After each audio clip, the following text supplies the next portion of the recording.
সীমান্তে কৃষকদের হয়রানি, বারবার হেনস্থার শিকার হতে হচ্ছে কৃষকদের।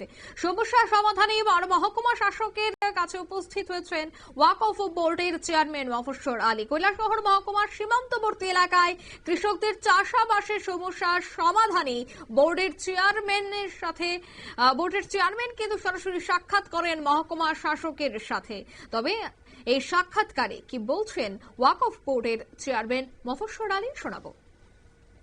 2 ঘন্টা সময় দিচ্ছে, মানুষের ক্ষেত যেগুলো আছে সেগুলো তুলে আনতে এবং নতুন করে রোপণের সময় হচ্ছে, এখন কাজ করতে অসুবিধা হচ্ছে।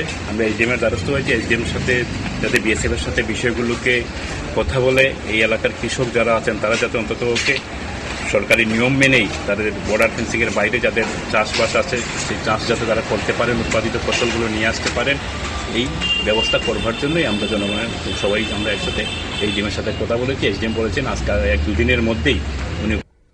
আপনারা শুনলেন তাদের এই বক্তব্য। প্রশাসনের এই তৎপরতায় সমস্যা সুষ্ঠু সমাধান হবে এবং তারা আগের মতো করে নির্বিঘ্নে কৃষি কাজ চালিয়ে যেতে পারবেন বলেই তিনি বলছেন।